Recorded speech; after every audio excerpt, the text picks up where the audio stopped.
Sonido, ahí está.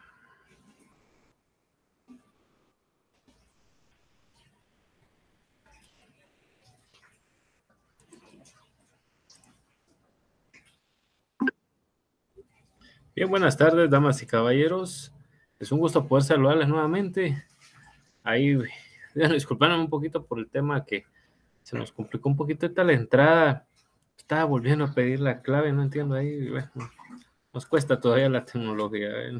No nací yo en la época de la tecnología, todavía a veces me cuesta un poquito controlarla. Nos arrolla, diría un cuate. Bueno, el caso es de que ya estamos por acá, saludándoles de nueva cuenta, entrando prácticamente al contenido final de lo que será nuestro curso de Derecho Procesal Administrativo. Claro, voy a explicarles algo. El programa de Derecho Administrativo ha contemplado que prácticamente las sesiones que vamos a tener a bien poder observar van a ser, ¿qué? 3 sesiones más o menos, en las que vamos a estar platicando acerca de lo que es directamente, se me escapa ahorita, disculpe, el derecho tributario. Derecho tributario, lo que vamos a estar, hace un rato estaba viendo las presentaciones y todo, y ahorita se me escapaba el nombre. Pues derecho tributario está por supuesto relacionado con el derecho administrativo y por lo mismo pues se consideró que era importante seguramente por parte de la universidad que se incluyera esta temática dentro del contenido del curso. Así es pues de que ya lo saben, no se admiren, no crean que es un error o que es un capricho de este servidor, no, no. Lo que realmente buscamos por parte de la universidad es por supuesto que ustedes también tengan esa cuota de derecho tributario. Está siempre, insisto, relacionado con el administrativo. No son las mismas ramas del derecho, están divididos, pero sí tienen mucha relación y por ende, pues, como ser un tema de privados, al final lo incluyeron, ¿no? Así es de que ya lo saben. Esperemos tengan a la mano su código tributario. Vamos a iniciar entonces, vamos cargando nuestra presentación para que ¿dónde no es? Aquí está. Permítanme que por algún motivo no aparece. Ahora vamos a ver. Aquí está. Lo que le digo, la tecnología a veces nos arrolla, ¿verdad? Pero bueno. Aquí está, vamos a ver, yo creo que ya la están viendo, sí. Ya está en sus pantallas. Entonces, frente a ustedes, vamos a conversar justamente de lo que es el derecho tributario. Vamos a estar platicando ahorita de las fuentes que tiene esta rama del derecho, su interpretación, integración, y por supuesto también de una vez entramos de lleno a platicar las formas en las que se extinguen las obligaciones de índole tributario. Reiterando, damas y caballeros, que pues es algo que se incluye en el programa, no es una temática de este servidor, no es algo que yo lo haya planificado así, ¿eh? Así que hago la aclaración por aquello de los temblores, diré mi abuelita. Agradezco también ahí los saludos que tuve ahí. Sí, el 24 pues, de septiembre fue el Día del Abogado, ¿verdad? Así que muchas gracias ahí por sus saludos. Pues entremos en materia, para no perder más tiempo. Fuente de derecho es algo que ya vimos, ¿no? Pero en materia netamente administrativa. ¿Qué es una fuente como tal? Siempre lo hemos dicho, que la palabra fuente pues hace alusión al lugar donde nace algo, donde origina algo como tal. En este caso, pues hablar de un sistema jurídico, es decir, que es donde nacen ese derecho como tal, ¿no? Entonces, esas son las circunstancias que debemos de tomar en cuenta. Aquí porque ya se dieron cuenta ustedes que la primera definición que tenemos es la de fuente de derecho, ¿no? Y ahí lo dice, son contribuciones que originan, por eso decíamos donde nace, en este caso el sistema jurídico, hablando específicamente de la índole tributaria, ¿ah? Que está desde luego muy, pero muy concatenada a la regulación de vida de todos nosotros como personas. Entonces, es por demás importante esta situación que platicamos, ¿no? Bueno, ya sabemos que son fuentes, ahora entremos directamente a hablar de qué fuentes maneja el derecho tributario. Pues hay varias, podemos decir que se dividen en dos grandes grupos, las fuentes llamadas directas y las indirectas. A partir de ahí se van a disgregar otras fuentes, si lo aclaramos, ¿no? Pero las dos grandes fuentes donde emana el derecho tributario son las llamadas directas e indirectas. Entendamos entonces a qué se le conoce como fuente directa del derecho. Recordémonos que es tributario. Aquí ustedes lo tienen en sus pantallas, ¿no? Dice, a partir de la negrilla, seguramente ya fue lo primero que ustedes vieron, donde dice, es fuente directa del derecho, ¿verdad? Y dice, la actividad material legislativa que genera la Constitución. Eso es el primer, llamémosle así, el primer generador como tal de lo que constituye el derecho tributario. Y es que, solo permítanme a ver si enciendo la luz porque está un poquito oscuro acá, pero no quiero tanta claridad también. Ahí está mejor. Entonces les decía, vamos a analizar esto, actividad material legislativa, pues eso es directo, ¿no? Porque emana específica y directamente de la ley. Entonces, ¿será posible que la Constitución Política de la República de Guatemala nos hable acerca de tributos, nos hable acerca de impuestos y todo esto? Seguramente ustedes ya lo saben, ¿no?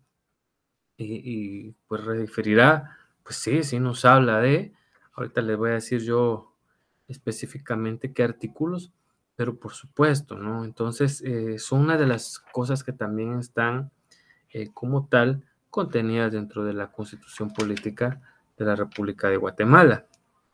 Primero, vamos a ver. En el primer punto, el artículo 239, yo diría que es el primer punto para poder hablar de esta situación. Si se dan cuenta, el 239 de la Constitución Política de la República de Guatemala dice principio de legalidad. Recordémonos que los epígrafes no tienen validez interpretativa y no pueden ser citados como tal. Exacto, o sea, un epígrafe no me bastará. Yo si quiero citar un artículo, mejor lo pongo completo y no aludo al epígrafe porque no tiene calidad interpretativa. Entonces, en ese sentido, pues solo para recordarles, vea lo que dice el 239. Principio de legalidad dice, corresponde con exclusividad al Congreso de la República decretar impuestos ordinarios y extraordinarios, arbitrios y contribuciones especiales, conforme a las necesidades del Estado y de acuerdo a la equidad y justicia tributaria, así como determinar las bases de recaudación, especialmente las siguientes. Entonces, A nos habla del hecho generador de la relación tributaria. De esto estaremos hablando, yo creo que para la siguiente clase, ¿no? Donde veamos qué es exactamente el hecho generador. No es la gran cosa, pero yo ahorita les anticipo nada más que generador, o sea, el que provoca el tema del impuesto, ¿no? B nos habla de las exenciones, quienes están exentos de pagar, no excepciones, ¿verdad? Sino exenciones, o sea, estar exento, a eso es a lo que se refiere, quienes no pagan prácticamente impuestos. C nos dice el sujeto pasivo del tributo y la responsabilidad solidaria. ¿Quién es el sujeto pasivo? Siempre, pues, está indeterminado, ¿verdad? Somos los particulares, los sujetos pasivos de los tributos, porque el ente activo siempre es el Estado. Y la responsabilidad solidaria, ¿sí? ¿Dónde llega nuestra responsabilidad y hasta dónde la misma se puede solidarizar? Es decir, que dos personas puedan cargar con ella. Luego nos dice que nos habla también de bases imponibles y el tipo impositivo. De esto sí vamos a hablar más despacio De hecho, para la siguiente sesión, ¿de dónde, a qué se le conoce como base imponible? Solo les voy adelantando un poquito, pues que una base que como tal ya está regulada, que se mantiene como tal, y qué es el tipo impositivo, o sea, qué es lo que se le puede agregar por encima. Pero eso, insisto, vamos a hablar profundamente la siguiente sesión. Luego, las deducciones, dice. O sea, ¿cuándo puedo pagar menos por un tributo? ¿Verdad? Los descuentos, igual, pues cuando se me descuenta, porque aquí nos dirán, pero no es lo mismo. ¿Eh? No, deducción es cuando justamente se me deduce un impuesto, cómo se hace, de que yo tengo que pagar tanto. El descuento es cuando ya me lo quitaron del sueldo, ¿verdad? Seguramente varios de ustedes que trabajan para entidades bueno, si pagan su ISR, se dan cuenta que de una vez les hacen una retención, ¿no? Luego dice las reducciones, porque a veces en un momento determinado, cuando uno paga un impuesto de más, pues también puede tener alguna reducción en el pago. Los recargos, ¿verdad? Cuando yo estoy con algún omiso, decimos por ahí. Ahorita que hace unos meses pagamos el bendito, ay, ¿cómo se llama este impuesto de circulación? Usted recordará, eso es un tema ahí como tal, ¿no? Ahorita quien quiera pagarlo, pues ya tendrá que pagar un recargo. Y por último dice las infracciones y sanciones tributarias, pues bueno, ya la infracción no es solo porque yo tenía que pagar a través de un simple recargo, sino porque yo ya estoy cometiendo prácticamente un tema que inclusive podría en un momento determinado llegar a ser hasta de tipo penal. Y desde luego las sanciones tributarias también, indistintamente de las que puedan originarse, ya lo dije, en el ámbito del tema penal, también pueden provocarse, por supuesto, en esta situación. Entonces, vean todo lo que acabamos de hablar de la Constitución como fuente directa del derecho tributario. Vea todo lo que nos dijo un solo artículo de la Constitución. Y no lo hemos terminado. Ven, esto último es más rápido de explicar. Dice, son nulas ipso iure las disposiciones jerárquicamente inferiores a la ley que contradigan o tergiversen las normas legales reguladoras de las bases de recaudación del tributo. Las disposiciones reglamentarias no podrán modificar dichas bases y se concretarán a normal lo relativo al cobro administrativo del tributo y establecer los procedimientos que faciliten su recaudación. ¿Cómo así? La Constitución pone en orden a la ley ordinaria y de una vez le da la directriz directa, ¿verdad?, a las normativas reglamentarias. Digamos, ¿cómo vamos a explicarlo? Hablamos de que si tenemos la ley del IVA, por ejemplo, nos dice la Carta Magna que pues no puede venir un reglamento a colocar cosas distintas, no, no, no. Así que los reglamentos solamente van a regular lo relativo al cobro. ¿Mm? Así de sencillo. No nos van a decir, que tal cosa paga más IVA, que el IVA se puede subir a cada rato, que no es nada de eso, ¿no? Los reglamentos no pueden regular ese tipo de cosas, porque solo lo hace la ley, solo la Constitución. Por eso es de que a este artículo, damas y caballeros, se le conoce con un nombre así, de principio de legalidad, porque para que exista un tributo, previamente tiene que estar regulado por el Congreso de la República. Luego, en la lectura, volviendo a lo que tienen ustedes frente a sus pantallas, nos menciona los tratados internacionales. Bueno, tratados internacionales en materia tributaria, ya no es algo común, no es algo que tenga que regir ni nada por el estilo. Les voy a dar un ejemplo, sí, en qué casos un tratado internacional entra a afectar a la recaudación de un país, que insisto, no es el caso de Guatemala. El ejemplo lo tenemos con las guerras. Ahora mismo que hay una guerra entre Ucrania y Rusia, como ustedes bien saben, aunque le quieran poner nombre que quieran, pues es una guerra. el hecho es de que normalmente el que termina vencido, eh, o el agresor puede ser, ¿no? También en un momento determinado termina por pagar algunas cuestiones. Entonces, ahorita, bueno, quizá este ejemplo de la guerra de Ucrania y Rusia no nos va a servir mucho porque pues es algo reciente, no ha tenido un desenlace y bueno, se ve difícil todavía que pueda terminar. Voy a darles un mejor ejemplo con la Segunda Guerra Mundial, porque es el acontecimiento bélico más mortífero, diría yo, del siglo XX y desde luego el que marcó una serie de situaciones.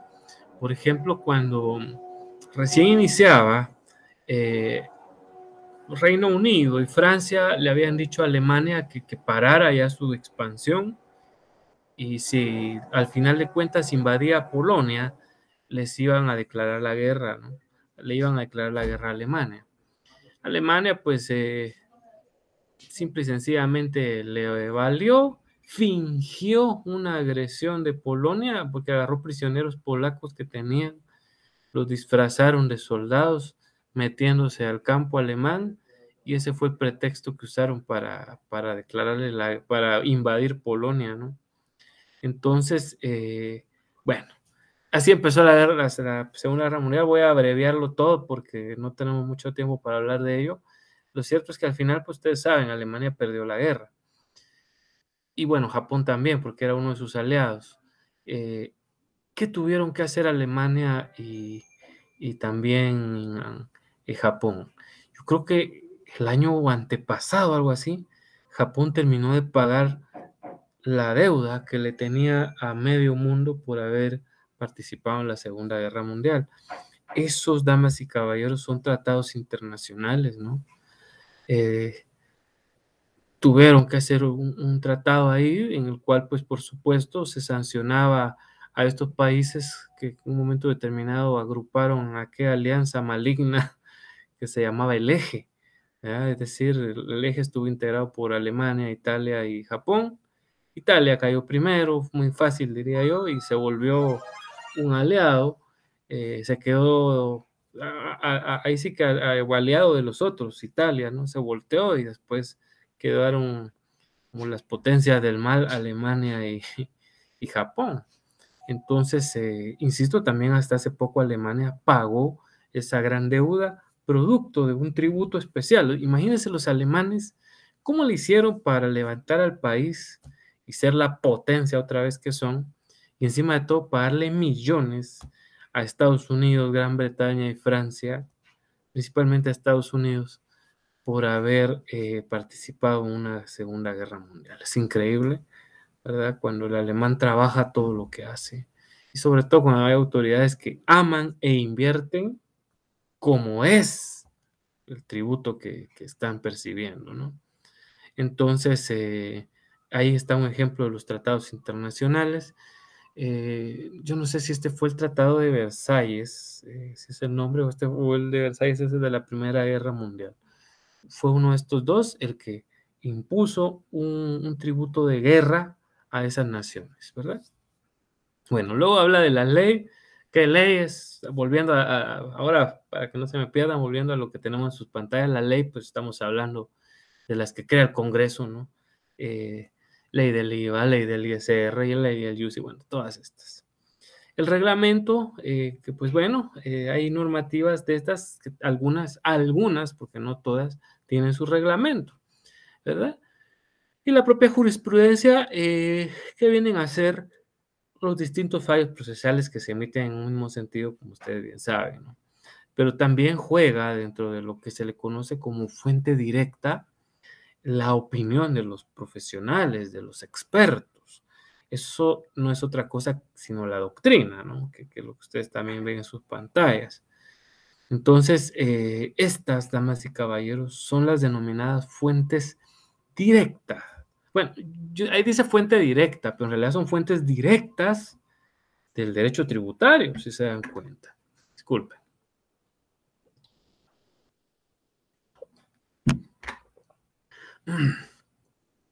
Ahora pasamos a la contraparte, las denominadas fuentes indirectas. ¿Quiénes dirían? ¿Y qué es lo indirecto? Una vez alguien me dijo lo opuesto a lo directo. Bueno, sí lo es, ¿no? Pero sin ser tan simplón, debemos de entrar a entender que unas fuentes directas, lo ven ustedes en este instante en sus pantallas, dice que habida cuenta que influyen en el criterio de quienes tienen a su cargo la actividad legislativa o jurisdiccional, ¿verdad? Lo tuve que leer literalmente porque básicamente es de considerar de que la fuente indirecta no es otra cosa sino las circunstancias que el legislador eh, ha observado y que considera pertinentes para poder regular su actividad legislativa. Digamos, vemos que en Guatemala, yo recuerdo el famoso gobierno de Alfonso Portillo, tuvo cosas buenas como cosas malas, tal vez más malas que buenas, aunque mucha gente lo recuerda ahora a él porque no hubo un aumento en cosas y todo eso, y está bien, eso sí fue cierto, pero igual, ¿verdad? Lo cierto, ¿y por qué mencioné a Alfonso Portillo? Porque durante su gobierno subió el IVA del 10% al 12%. Entonces, ¿qué influyó en el presidente? Algo denominado el pacto fiscal. Un pacto fiscal que se venía prorrogando, es decir, venía cada tiempo corriéndose más y más después de la firma de los acuerdos de paz, que exigían que se realizara un nuevo pacto fiscal. Solo firmaron los acuerdos y ya va, está bueno, y sin saber qué repercusiones podría tener. No había tanto problema con el tema del pago al IVA, dirían algunos. El problema es que empezó con un ascenso y la verdad es que Guatemala ha tenido un problema. Dicen que somos el país de América Latina que menos tributos tenemos, menos impuestos pagamos. Y sí es cierto, somos uno de los que tienen la base fiscal más baja, si lo queremos ver así. Pero, pero también somos desafortunadamente, lo digo de una forma triste, créanme, el segundo país más pobre de América Latina. Estamos empobrecidos porque no es que nuestro país no sea un... Está taladrando aquí, no les digo, pues, no es que nuestro país realmente no sea rico en cuanto a recursos y a tantas cuestiones, pero empobrecido está. Eso no lo podemos más que dejar en cuenta. Pero bueno, aterrizando con el tema de las fuentes indirectas, que ya vimos que dice que son circunstancias que influyen en el criterio, ¿no?, de quienes tienen la actividad legislativa. En este caso, el famoso pacto fiscal era una fuente indirecta, algo que durante la firma de los acuerdos de paz se negoció.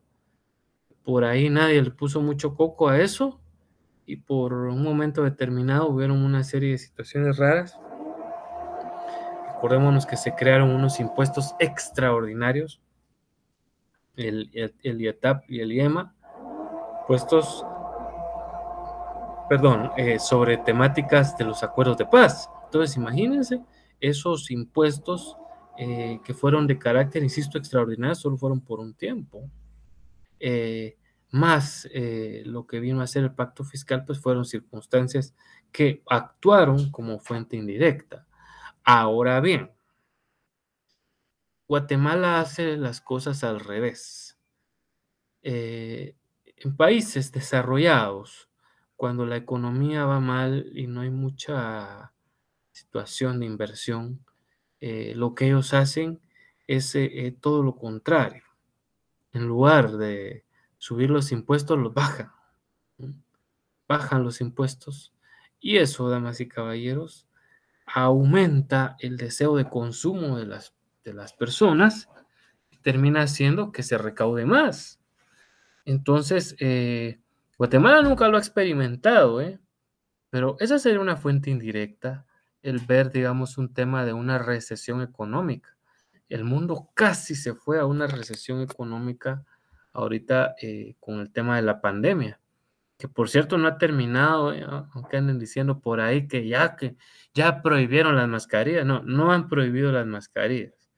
Ya no son obligatorias usarlas en algunos lugares, eso sí es verdad, pero no anden mal informando, ¿verdad? Así decía alguien allá que me daba risa que en el trabajo ni usaba la mascarilla y andaba feliz. Dice, ya quitaron, prohibieron usar mascarilla y no, pues no. Y además usted ni la usaba, le decíamos, ¿no? O sea, los que tendríamos que estar felices éramos los que la usábamos, ¿verdad? Pero con mucha precaución, ¿eh? Yo no confío mucho en nuestras autoridades de salud, la verdad, pero es un comentario muy personal y ojo que me desvía el tema. Disculpen. Entonces, fuente indirecta podría ser eso, una recesión económica que podría motivar el IVA de repente si le bajáramos a un 9%, miraríamos que se incrementa la tributación, repito, porque la gente que tiene mayor poder adquisitivo económico compra más. Entonces, es un buen fenómeno que usan los países desarrollados en momentos determinados, cuando su economía no va muy bien que se diga. Esas son las fuentes indirectas, las circunstancias que influyen en los criterios de quienes hacen las normativas o quienes también emiten jurisprudencia. Pasemos a la siguiente diapositiva. Hay otras fuentes, ¿verdad? Como lo son las fuentes históricas. Bueno, historia. Hablábamos de, ¿qué es la historia? Pues es una ciencia, desde luego. La historia como tal, una ciencia muy hermosa, a mí me gusta, me encanta la historia. Nace realmente 5000 años antes de Cristo a partir de la escritura. Y justamente cuando hablamos de fuentes históricas nos tenemos que ir atrás de esos hitos. Un hito fue un acontecimiento muy importante que justamente por lo relevante que fue, quedan documentadas las situaciones en el tiempo. Y llega un momento, aunque hayan sucedido muchos siglos atrás, que pues esa influencia termina por afectar a las propias normas jurídicas actuales. Entonces, estas fuentes históricas principalmente las vemos en civilizaciones antiguas que pagaban tributos, como el caso de Babilonia, por ejemplo, el caso de Grecia, en sus distintas ciudades-estado, el caso de Roma, desde luego, que el imperio más corrupto de la historia y lo que quieran, pero nos dejó varias cosas, ¿no? Y entre ellas también, aparte del derecho, nos dejó esta situación del derecho tributario. Por ahí hay personas que siguen creyendo que Roma está en pie y no ha caído, pero por supuesto que cayó. Si no, no hubiera habido Edad Media, ¿verdad? Eso ténganlo en cuenta y vean la historia. El 90% de los romanos murieron cuando los godos destruyeron los acueductos de la ciudad de Roma. 476 cae Roma. Roma, hoy en día, la capital de Italia, no, ya no tiene gente que realmente sea descendiente de los romanos, ¿no?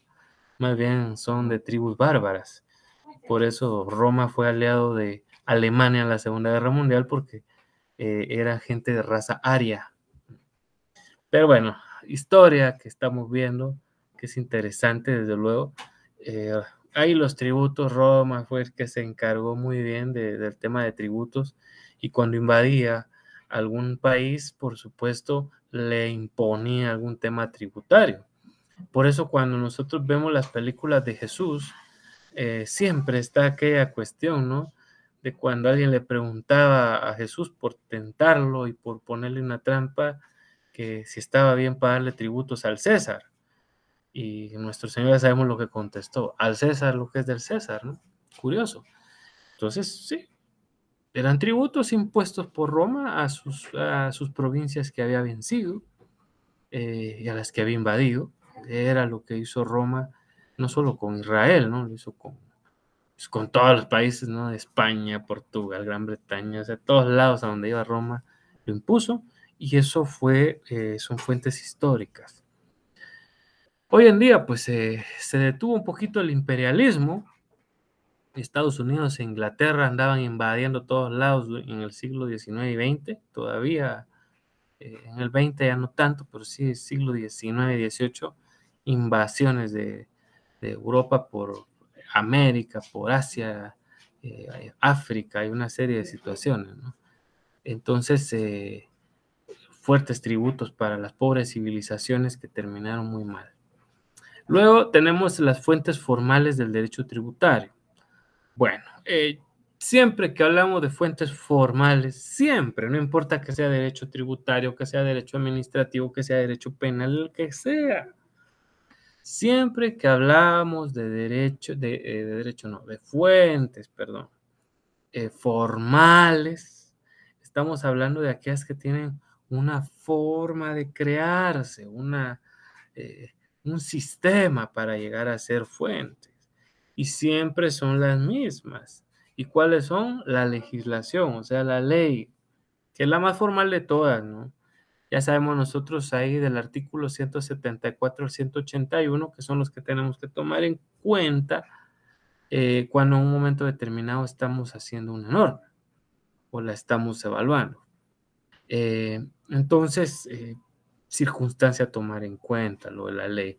La jurisprudencia también es formal porque se va formando, por eso es lo formal, a partir, damas y caballeros, de los distintos fallos procesales que se van emitiendo en un mismo sentido por las altas cortes del país. Entonces, eso es importante también.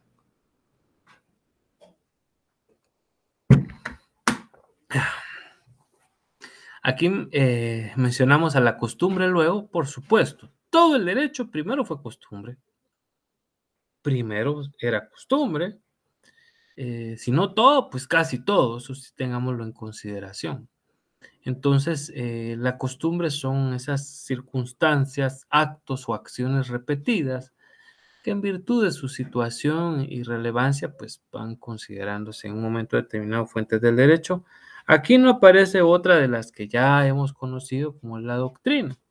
La doctrina, damas y caballeros, pues también es una fuente de carácter formal, puesto que se forma con las opiniones, con las expresiones, ideas de los expertos en un área como tal, ¿verdad? Los juristas, diría alguien por ahí. Así es, son quienes efectivamente influyen, llamémosle así, en un momento, como en el sentido de crear una norma. Bueno, pues esas son las fuentes de derecho, ¿qué les parece? Pero no hemos terminado. Tenemos ahora a las llamadas fuentes reales. Bueno, ¿qué es real? Eh, ahorita estamos en pleno atardecer, ¿no? Vemos, dependiendo del lugar donde estamos, yo acá donde vivo, veo que pues está algo nublado, veo que está un clima así sabroso, así algo frito, como a mí me gusta al menos. Eso es real, ¿no?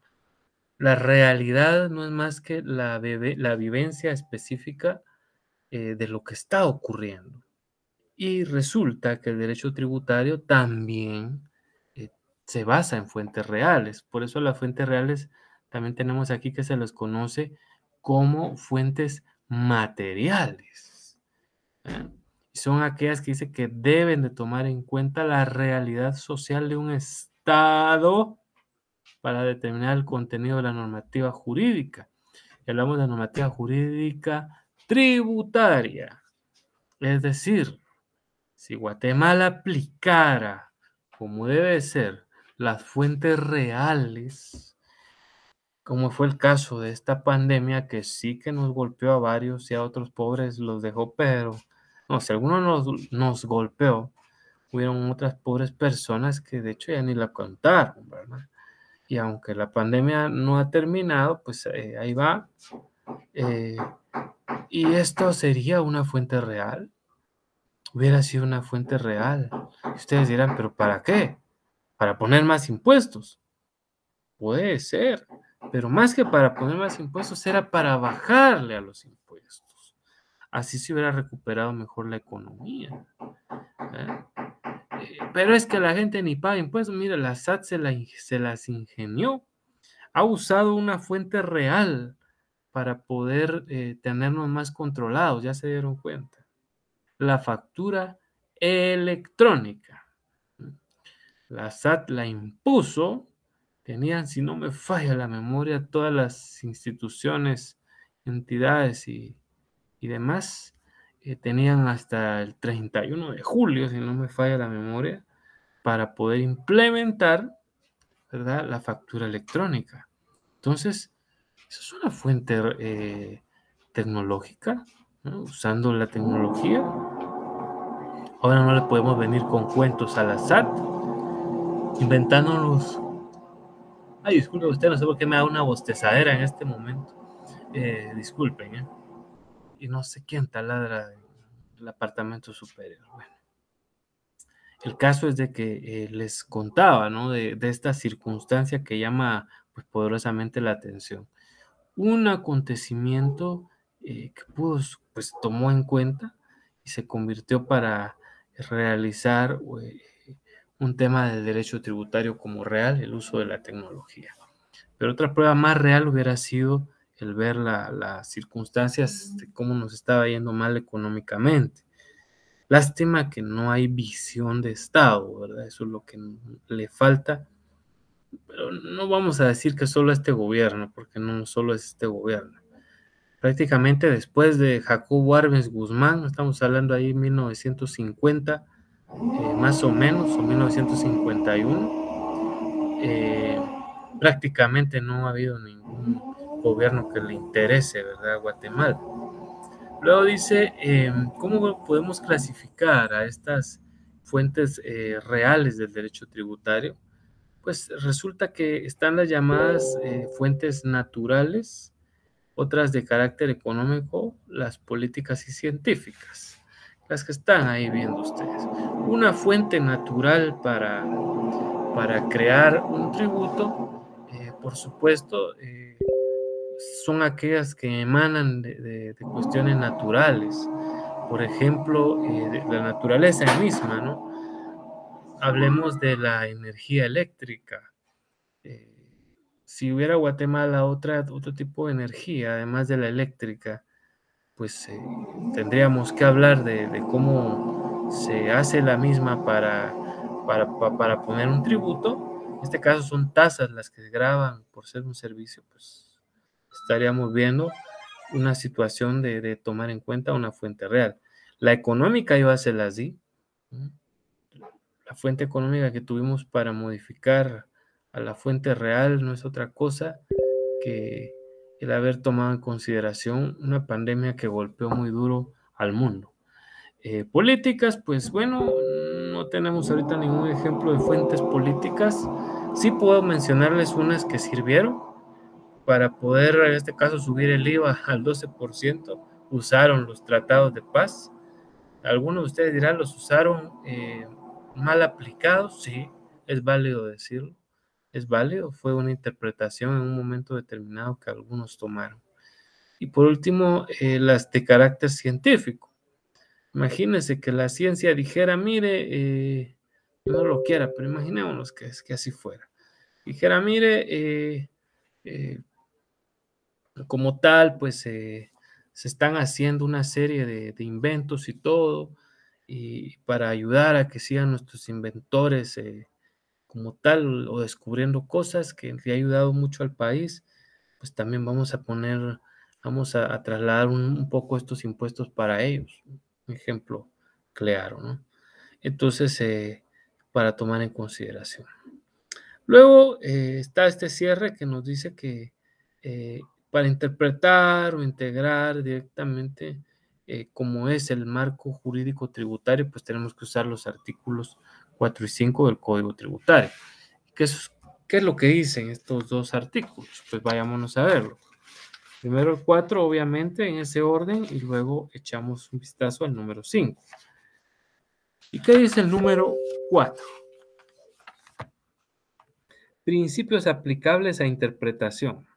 La aplicación, interpretación e integración de las normas tributarias se hará conforme a los principios establecidos en la Constitución Política de la República de Guatemala, los contenidos en este código y en las leyes específicas, y en la ley del organismo judicial. Así nos dice, es como se aplica. Pero dice algo más, el artículo 5. En los casos, dice, de falta de falta, ¿no? Oscuridad, ambigüedad o insuficiencia de una ley tributaria, se resolverá conforme a las disposiciones del artículo 4 en este código. Sin embargo, por aplicación analógica, no podrán instituirse sujetos pasivos tributarios ni crearse, modificarse o suprimirse obligaciones, excepciones, exoneraciones, descuentos, deducciones u otros medios de infracción.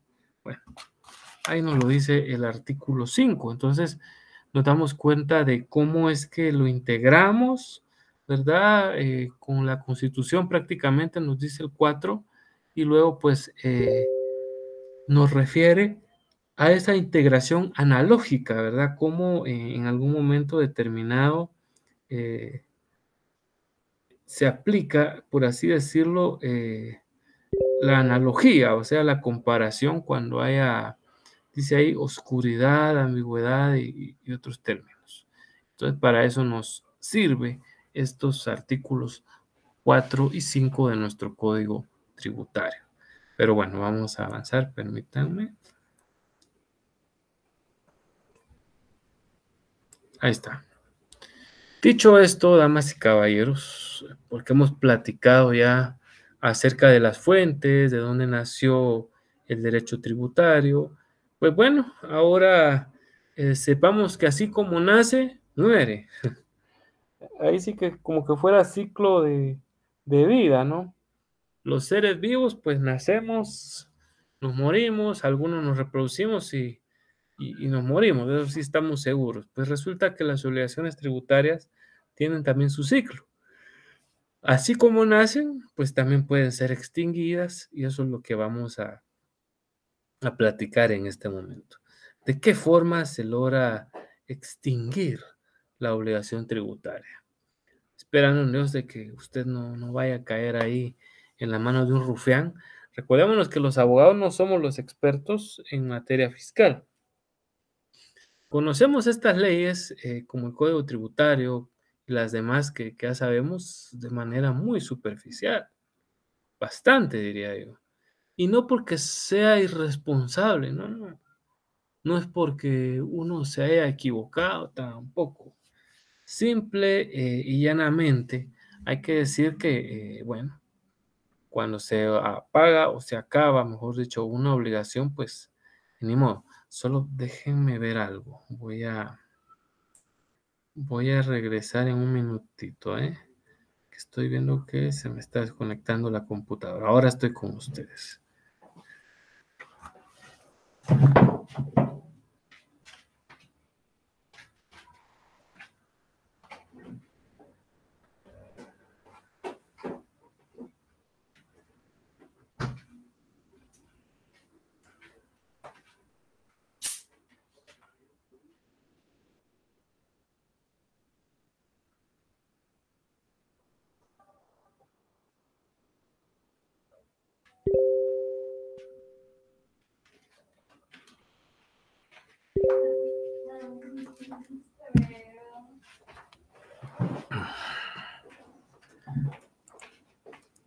Bien, dispensen ahí la pausa. Ya ahorita estamos volviendo. Y ahí está. Pues vamos a analizar ahora cómo se acaban las obligaciones tributarias. Hablamos de la típica forma de extinción, no solo de las obligaciones tributarias, sino de todas. Creo que ustedes se deben de recordar ahora un poquito de Derecho Civil 4. Sí, cuando hablábamos de las obligaciones, son los contratos de Derecho Civil 3. Para ser específico, bueno, me quedé un rato pensando cuál derecho de los civiles era. Fue el 3. Ahí miramos obligaciones. Y ustedes sabrán que el pago es la fuente o la forma de extinguir obligaciones, la única normal que existe, es la única normal. Y usted dirá, bueno, ¿y las demás son anormales o qué? Pues si lo queremos poner anormales, lo son distintas. Llaman la atención, ¿no? Ese tipo de obligaciones. Entonces, constituye, dice acá, la única forma normal de extinguir una obligación. Es lo que debería de ser. ¿Tiene que pagar usted el impuesto de circulación? Sí, páguelo, ¿no? Tenemos que pagar. Es nuestra obligación.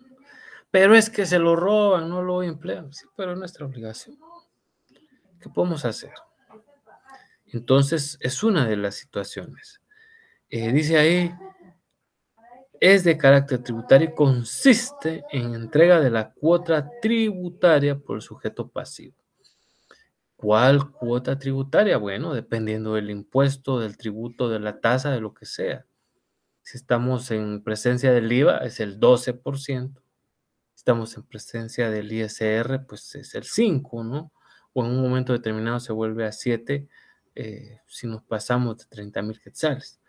Entonces, dependiendo de estas situaciones, pues es como se da. Pero si yo voy y pago, ¿verdad? Digo, aquí están mis impuestos, pues ya cumplí, listo, ya no hay ningún problema, ¿eh? Eso es, damas y caballeros, pues una de las formas, llamémosle así, ordinaria de extinguir esta obligación de carácter tributario, el pago. Artículo 36, echémosle un vistazo al artículo 36 de nuestro Código Tributario. Y dice, el pago de los tributos por los contribuyentes o responsables extingue la obligación. La Administración Tributaria puede exigir que se garantice el pago de la obligación tributaria mediante constitución de cualquier medio de garantía.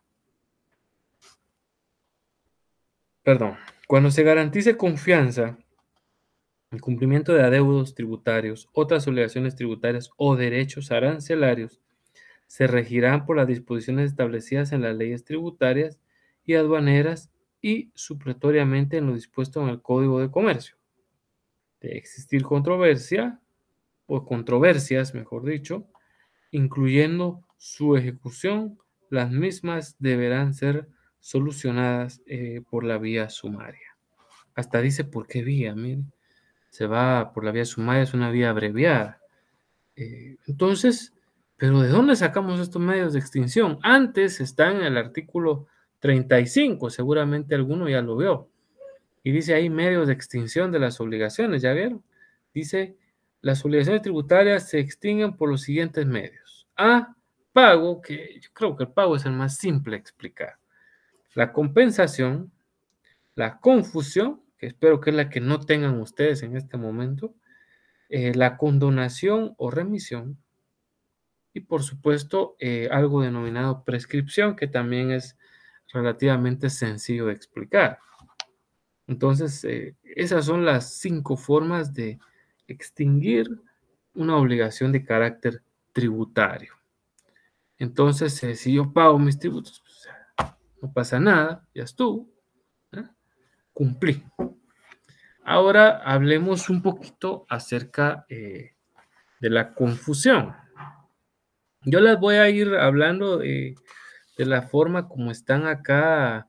Bueno, no sé, si gustan, vamos a chequearlas como están mejor en el código, ¿verdad? Porque están más ordenadas en el código que como yo aquí las puse, pero aquí había puesto yo la confusión.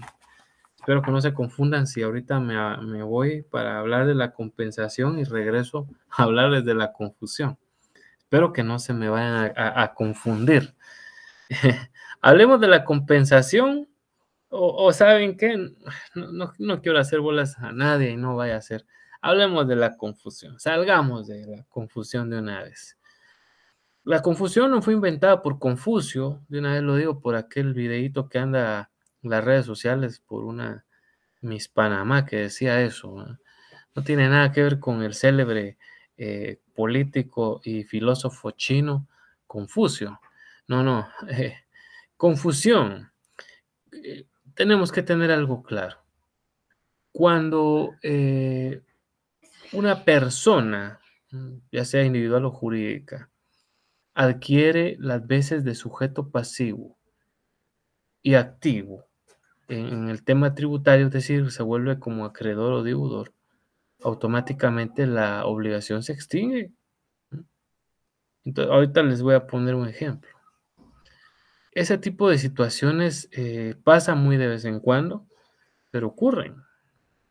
Entonces, reiterando, es una de las situaciones en las cuales llama poderosamente la atención y, pues bueno, simple y sencillamente, cuando la misma persona que era deudora ahora se convierte en acreedora, pues la obligación se acaba.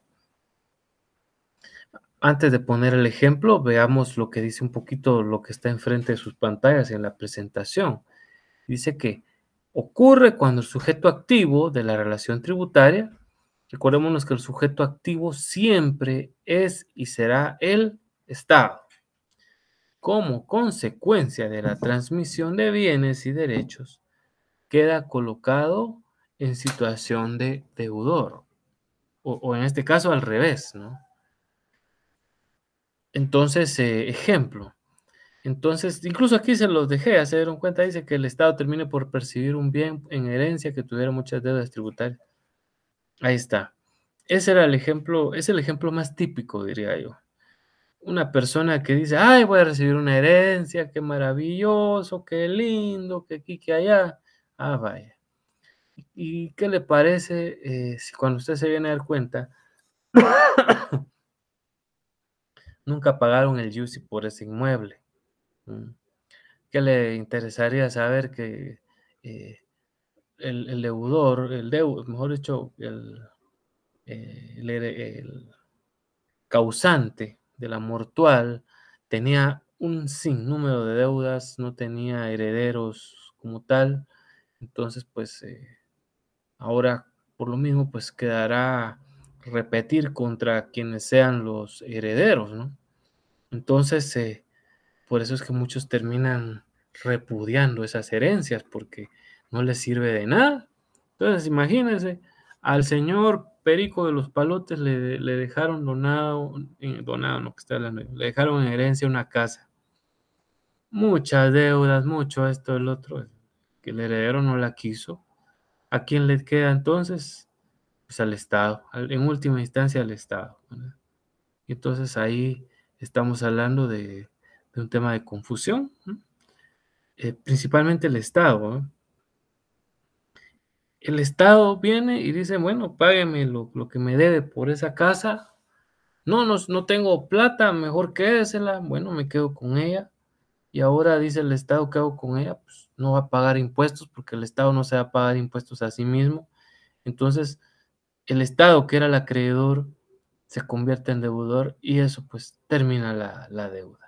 Eso, damas y caballeros, es la forma de extinguir eh, la obligación por confusión, ¿verdad? Y dice el artículo 45, la reunión, el sujeto activo de la obligación tributaria de las calidades de acreedor y deudor extinguen esa obligación.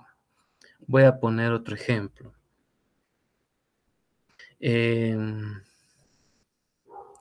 Imagínese que un señor X tenía un, pues sí, es que pongo como ejemplo mejor, bueno, puede ser un vehículo.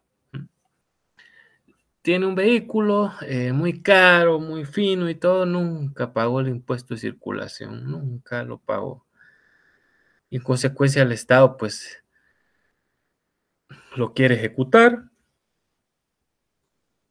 y viene la persona, se muere, deja el vehículo, era la única herencia que tenía. eh, los familiares repudian la herencia porque dicen, ay, no, ese carro sale carísimo, mejor que se lo lleve el Estado de Guatemala. Entonces, ¿qué tiene que hacer el Estado? Pues simple y sencillamente ejecuta, ¿verdad? Porque él se volvió el acreedor y era entonces el Estado no se puede volver deudor del Estado, pues ahí se acabó la obligación, ¿verdad? Eso es la confusión en otro ejemplo sencillo que les estamos dando de cómo extinguir la misma. Bueno, luego tenemos la condonación. Bueno, ¿qué es eso de condonar? La palabra más simple para hablar de condonación es el perdón. Cuando dice, mire, lo está condonando, le está diciendo, le está perdonando, ¿verdad? Entonces, a eso se refiere la llamada condonación. No van a decir condenación, no, es condonación, ¿verdad? La condonación no es otra cosa sino librar a alguien de una deuda. Me recuerdo un ejemplo que nos daba un ex catedrático cabal de derecho tributario, nos decía, imagínense que aquel hombre que viene y le debe, una señorita le debe $1,000, y ella le dice, ay, mire, ya le voy a pagar, pero téngame paciencia, y él le dice, mire, señorita, ya no me debe nada, solo con observar sus ojos usted ya me pagó. Si una persona perdona una deuda, pues está en el perdonar, ¿ah? En materia tributaria, ese perdón de la deuda recibe el nombre de condonación, ¿verdad? En otras áreas, como en materia civil, por ejemplo, a la condonación, ahora soy yo que se está equivocando, a la condonación se le llama remisión, ¿verdad? Y la remisión es eso, ¿no? El excluir un impuesto, el excluir un tributo, el, el no tomarlo en consideración más, ¿verdad? Entonces, ahí lo tenemos en sus pantallas, dice el acto jurídico por el cual el acreedor renuncia a exigir el pago de lo que se debe. Entonces, en Guatemala, esto es casi imposible. Ahora hablemos de realidades, dirán ustedes, sí. Esto es casi imposible que ocurra. Entonces, para dar un ejemplo de quién sí participa, es el presidente de la República cuando condona principalmente multas y otros tipos de recargo, ¿no? Que a veces salen ahí publicadas, usted ya lo ha visto. Entonces, mucha gente, damas y caballeros, pues toma esa situación. ¿Qué dice el artículo 183 de la Constitución? Que es el que nos habla de quién tiene esta facultad de condonar. Primero, ¿quién es el facultado? 183, inciso R o también literal R, le dicen algunos, como usted quiera. Inciso o literal es correcto. Entonces dice primero veamos lo que dice al principio. Funciones del presidente de la República. ¿Son funciones del presidente de la República? Ahora vámonos al inciso R o literal R. Exonerar de multas y recargos a los contribuyentes que hubieran incurrido en ellas por no cubrir los impuestos dentro de los términos legales o por actos u omisiones en el orden administrativo. Entonces vemos nosotros que el presidente puede eliminar, bueno, ahí lo dice claro, ¿verdad? ¿Qué es lo que puede eliminar el presidente o condonar? Multas y recargos, pero la deuda principal o ese pago como tal, no. Ustedes dirán, a ver, ¿cómo así? No me quedó claro. Bueno, voy a dar el ejemplo. Digamos que hablemos del pago del impuesto al valor agregado. Dependiendo del régimen en el que usted esté, tiene que tributar, bueno, normalmente si es cada mes, ¿verdad? Ahora vemos nosotros que la persona se atrasó 8 meses, no pagaba el IVA, no lo pagaba. Y ahora está ahí atormentada la persona, de, ay, ¿qué hago? Debo tanto, tanto, tanto de impuestos, ¿qué hago? Entonces, viene la autoridad y lo multa, ¿verdad? Ya vamos a ver por cuánto era la multa que tendría que tener. Lo sanciona, ¿no? Le impone nuevos recargos por la mora, por los atrasos que ha tenido.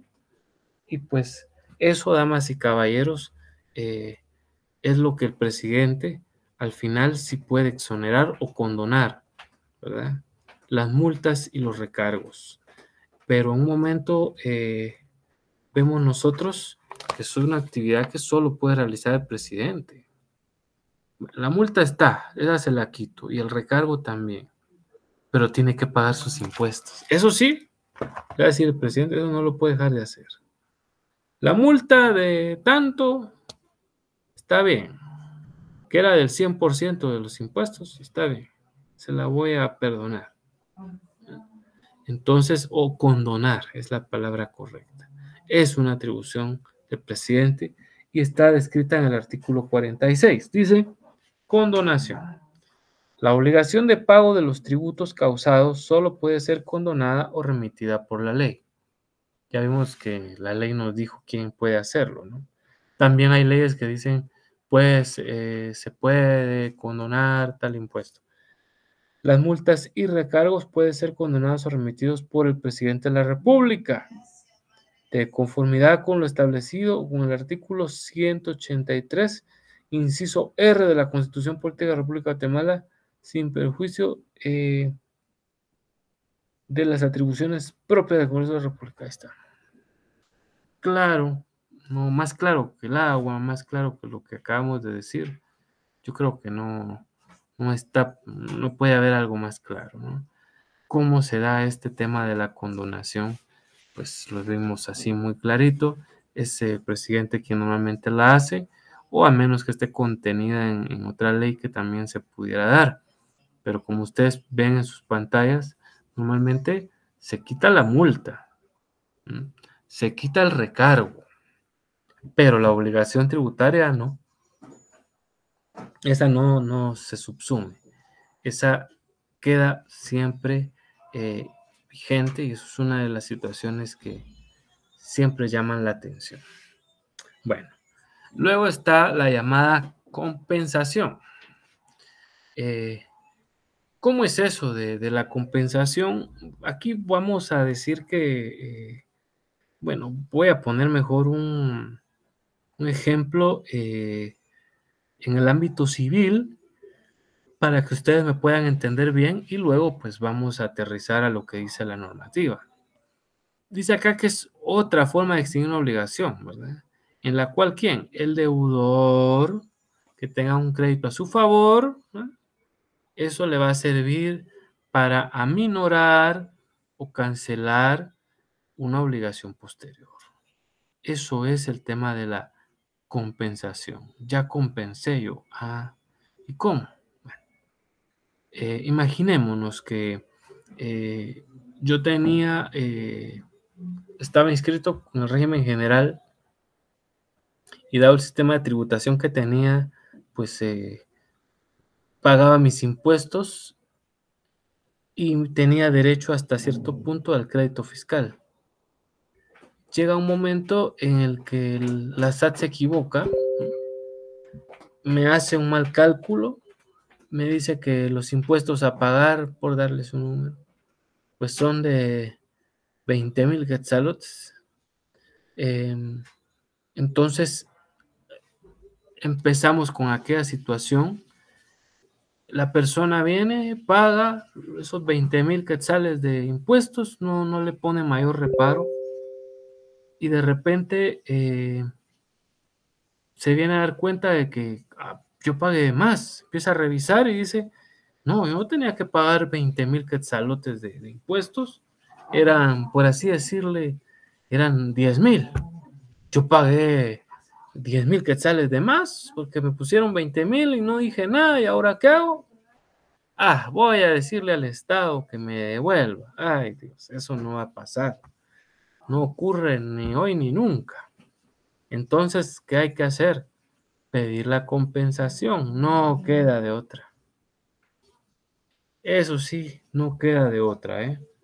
Entonces, vamos a ver nosotros que aquí lo que va a suceder es que para el próximo mes en el cual le van a decir, mire, tiene que pagar otra vez 9,000 quetzales, por así decirlo, de impuestos.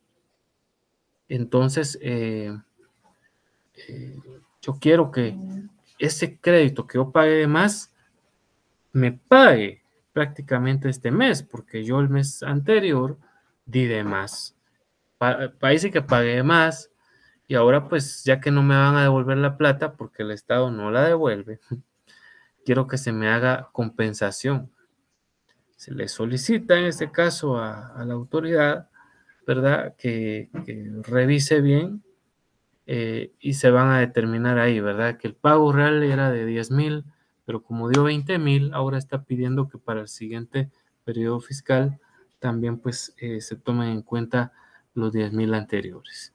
Esto, damas y caballeros, es lo relativo a la compensación. Aquí lo vemos en sus letras, dice forma de extinguir la obligación a través de que el deudor tenga un crédito a su favor. ¿Y para qué sirve ese crédito? Para aminorar, cancelar una obligación que por supuesto es de carácter posterior. Ya les dije, el Estado no devuelve la plata. ¿Qué? Entonces, compénseme, la verdad.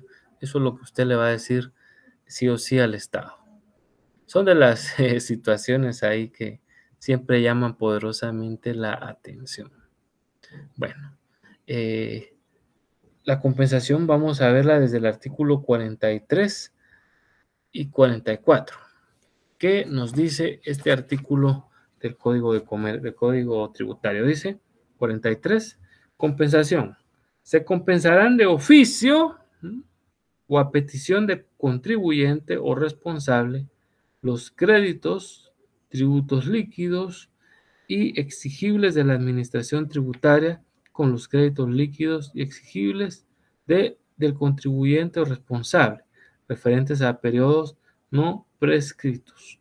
Entonces, vemos en primer momento de que la compensación el Estado la podría hacer de oficio, dice.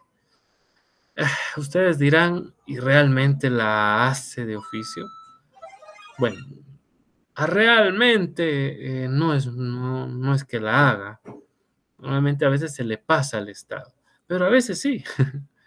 Entonces, a veces la SAT está un poquito con menos trabajo y entonces pues puede hacer la compensación.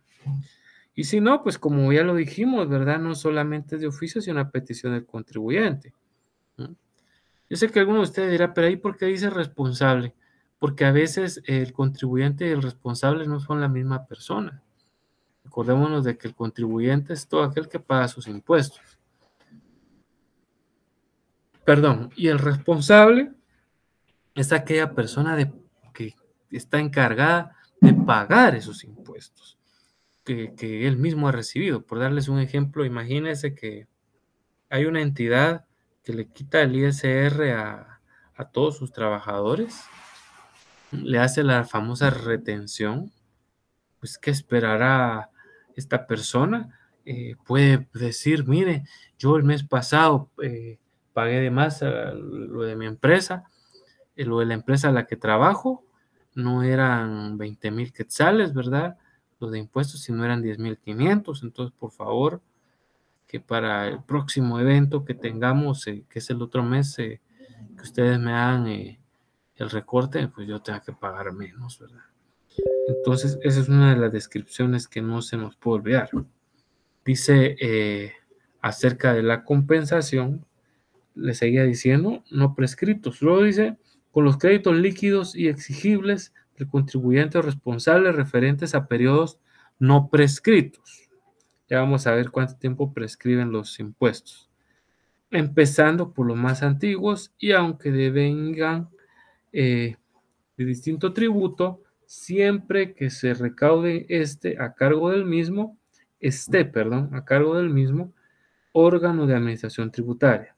La compensación entre saldos, deudores y acreedores de carácter tributario tendrá efectos en la cuenta corriente hasta el límite del saldo menor. Para efectos de aplicación de las normas establecidas en el artículo 99 de este código, bueno, más bien dice sobre cuenta de corrientes tributarias. Eso, damas y caballeros, es por un lado cuando se hace el tema de la compensación. Pero seguramente para quienes son más acuciosos ya vieron que en el 44 refiere de una compensación especial. ¿Y qué nos dice? Nos dice, el contribuyente o responsable podrá pedir la compensación total o parcial de sus deudas tributarias con otros créditos tributarios, incluidos y exigibles, que tengan su favor bajo cuando sean administrados por distinto órgano de administración tributaria. La petición se hará ante el Ministerio de Finanzas Públicas. Llama la atención esto, ¿no? esta compensación especial. Dice que el contribuyente o también vuelve a decir el responsable puede pedir la compensación total o parcial. Dice, bueno, ¿cuánto pagué de impuestos en enero? 50,000 quetzales. A la gran. ¿Y cuánto tenía que pagar? 20,000. Ah, vaya. Y en febrero eran otros 20,000. Ah, vaya. Y en marzo otros 20,000. Ah, vaya. Entonces, hágame un favor. Como yo pagué 50,000, póngame 20,000 en la de enero, que ya se quedaron, 20,000 en la de febrero, y abóneme 10,000, ahí está, por eso habla de que es parcial, y abóneme 10,000 a la de marzo. Entonces, estoy dando un ejemplo como tal. Eso, damas y caballeros, es una compensación especial, ¿verdad? La que está contenida en el artículo 44 de nuestro Código Tributario. Bueno, avancemos, ya vamos casi terminando. La prescripción. Bueno, recordémonos que cuando hablamos de prescripción, tenemos que recordarnos que es una forma de extinguir, ¿no?, la prescripción a partir del paso del tiempo. Hay dos tipos de prescripción, la positiva o adquisitiva, esta que está en sus pantallas, que es la negativa o llamada también prescripción negativa, espéreme, extintiva, ¿verdad? Porque la otra sí es atributiva, esta es extintiva, porque lo que hace es extinguir las obligaciones como tal. Entonces dice, la liberación de la responsabilidad tributaria, ¿verdad?, mediante el transcurso del tiempo. Ahí vemos nosotros esa breve descripción que les dejé yo por ahí, y es que eso es la prescripción, liberarse porque ya el tiempo pasó.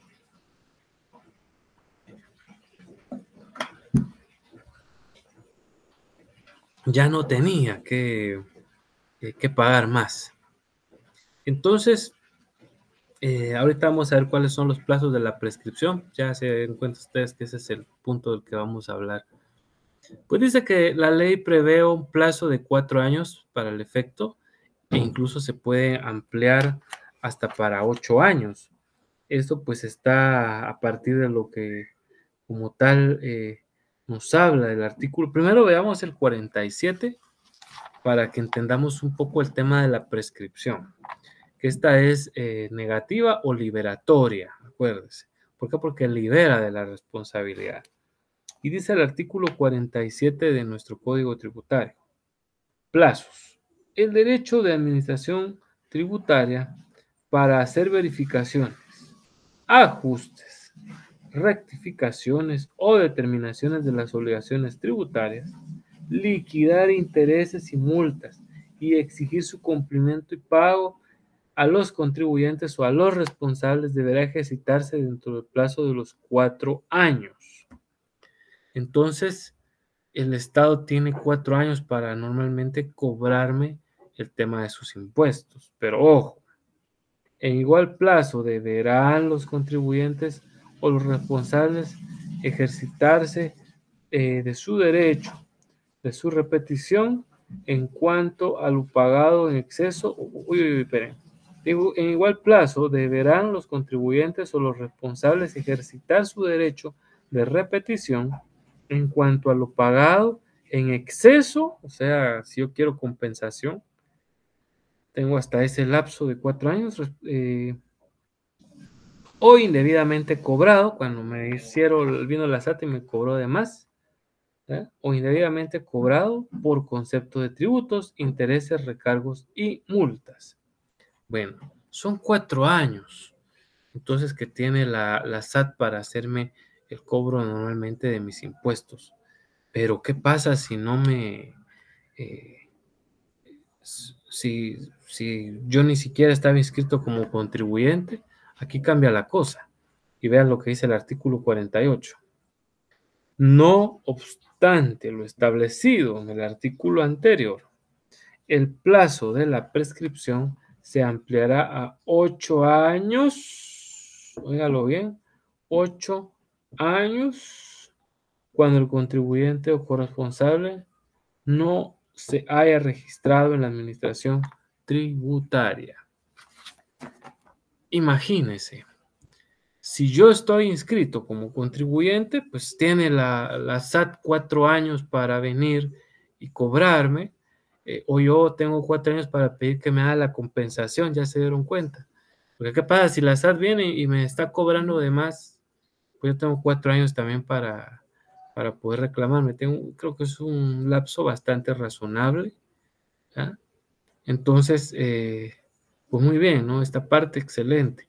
Entonces, 4 años son para que se dé la prescripción. Ahora, imagínense que el señor Vicente Van Gogh, para descanse, ¿no? Era un gran pintor. Pues don Vicente, resulta de que él nunca se inscribió en la SAT, ni como pequeño contribuyente, ni como nada. Él decía, no, yo para qué voy a ir a la SAT. Bueno, yo sé que mucha gente dirá, está en circunstancias muy parecidas al ejemplo que estoy dando. Sin embargo, pues es necesario, ¿verdad? Sobre todo tener ahí una identificación tributaria y usar el NIT, porque para eso también sirve, para minorar el pago de impuestos cuando es el IVA. No que si solo estoy, consumidor final, pues y al final me cae la SAT, no tengo cómo quitarme tanto dinero de plata con el que me van a sancionar, ¿verdad? Entonces, aspectos a tomar en consideración. Pero decía, no estaba inscrito, entonces son 8 años. Aquí se duplica el lapso, antes de que se me olvidara, ¿no? Ahí se duplicó 8 años, ¿verdad? Cuando no estuvo verdaderamente inscrito en la SAT. Pero es que yo no sabía, nadie puede alegar ignorancia de la ley. Acuérdese, nadie, absolutamente nadie. Entonces ahí está, ¿no? Que esta persona pues debe simple y sencillamente pagar. Luego, pues, damas y caballeros, la prescripción es un tema que llama poderosamente la atención porque le digo, pasa el tiempo y si la SAT no cobra, pues qué alegre, y si sí, pues es en el tiempo. Ustedes se preguntarán, ¿cómo se interrumpe la prescripción? Ahí está. El 50, artículo 50 del Código de Trabajo nos hace un listado de, de con qué sentido se interrumpe. Vaya. Primer motivo que interrumpe la prescripción es la determinación de la obligación tributaria. ¿Cómo así dirán ustedes? Bueno, imaginen, vamos a poner un ejemplo. Yo voy, me tenía que haber inscrito en el mes de enero, para no hacernos bolas de 2022. ¿eh? Yo me tendría que haber inscrito en enero de 2022 porque estoy recibiendo compensaciones que superan 150,000 quetzales al año. Entonces me tendría que inscribir como en el régimen general. La SAT ya lleva un año diciéndome lo que me cambie de régimen, que me cambie de régimen, pero yo no lo hago. Entonces, viene en enero de este año, 2022, la SAT me pone la situación. Y empezamos el año, vamos a febrero y todavía no. En marzo viene la SAT y ya me cambia ella solita de régimen, porque normalmente también lo puede hacer. No lo hizo porque a veces también a ellos les va muy bien cobrando multas, ¿verdad? Por eso es que a veces no lo hacen a la primera. Entonces, ¿cuándo extingue mi obligación tributaria? Contemos. Tenía que la determinación, cuando ellos me dicen en febrero, mire, ya cámbiese de régimen, ¿no? Porque resulta de que usted ya no es pequeño contribuyente, usted es régimen general, cámbiese de régimen y tiene que pagar esto de impuestos y en el mes de, pongámosle marzo mejor, y en el mes de marzo me hacen el cómputo, a eso se le conoce como determinación de la obligación. A partir de ahí, yo tengo que contar 4 años, digamos, si es que quiero que se me prescriba. Si la SAT, a partir de marzo de 2022, 23, 24, 25, 26, y en marzo de 2026 no ha movido un dedo, se extinguió por prescripción mi obligación tributaria. Se extinguió. Pero ¿por qué marzo, dirán ustedes? Si no le empezaron a dar los anuncios en febrero, porque hasta marzo fue que, en enero, perdón, hasta marzo fue que se determinó cuánto tenía que pagar. Luego dice la notificación de resolución de ajustes u otros.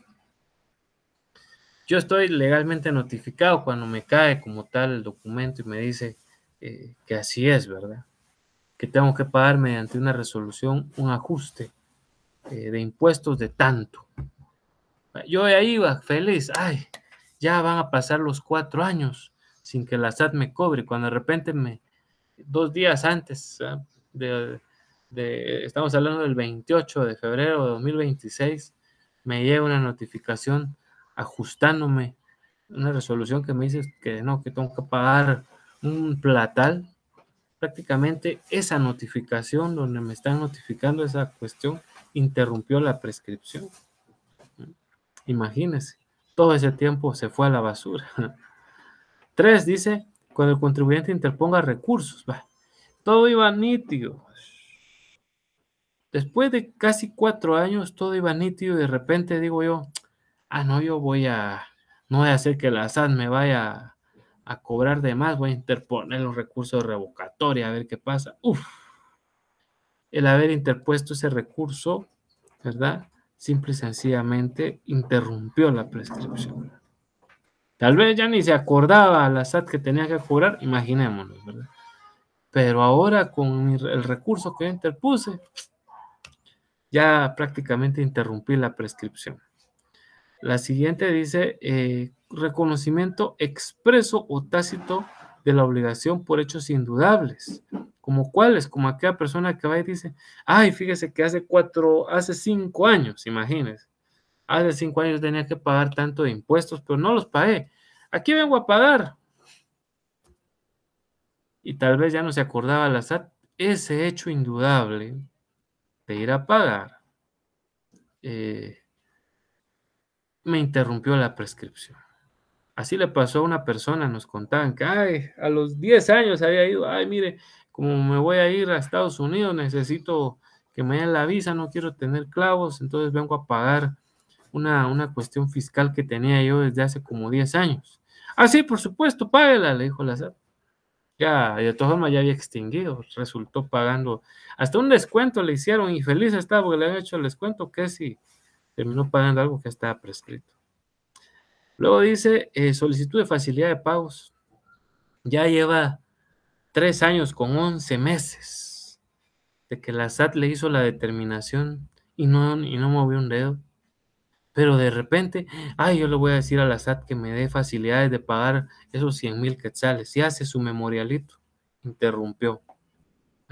Siguiente dice la notificación a cualquiera de las partes de alguna acción judicial. Bueno, yo digo, ya van 3 años y medio y de repente me cae ahí que se está conociendo un juicio económico coactivo en mi contra. Pues, ahí se interrumpió.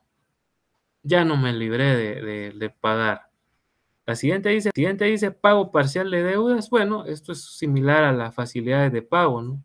Que yo digo, mire, voy a pagar el 50% de las obligaciones. Hace 4 años que tenía que pagar esto. Sí, con mucho gusto se las recibimos. Interrumpí la prescripción. Providencia precautoria o medida de garantía ejecutada. Bueno, resulta de que yo debía 50,000 quetzales de impuestos y me terminaron por venir y a través de un embargo secuestran un vehículo que yo tengo. Prácticamente el hecho de haber realizado esa medida precautoria o ejecutarla, incluso quitándome el vehículo, pues terminó por la prescripción, ¿verdad? La siguiente dice solicitud de devolución de lo pagado en exceso. Al revés, ¿eh? y la persona cree que pagó de más, hace sus cálculos y dice, ay, no, hace 5 años yo a la SAT de impuestos le tenía que pagar solo 50,000 quetzales y le pagué 100,000, voy a ir a que me devuelvan. Y cuando va, interrumpió la prescripción y la SAT le hace el cálculo y le dice, no, fíjese que no le vamos a devolver esos 50,000 porque ahora usted nos debe 200,000 de impuestos. No, pero pero usted interrumpió, ¿verdad? A través de esa solicitud de devolución de lo pagado. Bueno, eso dice el 50, ahí lo pueden chequear ustedes. Termino leyendo el 51, porque ya estamos contra el tiempo, que dice, renuncia de la prescripción. Se entiende renunciar a la prescripción si el deudor acepta el deber sin alegar prescripción o si paga total o parcialmente la deuda prescrita. Este pago no será devuelto en ningún caso. ¿Qué le parece? Bueno, mis muy apreciables, aquí estamos quedándonos. Ya llegamos al final de la clase. Espero pues la tengamos ahí. Uy, ¿qué pasó? Lo tengamos ahí todo bien. Si Dios nos lo permite, pues nos estaremos saludando la otra semana, siempre por el mismo horario. Cuídense bastante y muy feliz noche. Buen provecho para quienes ya van a cenar.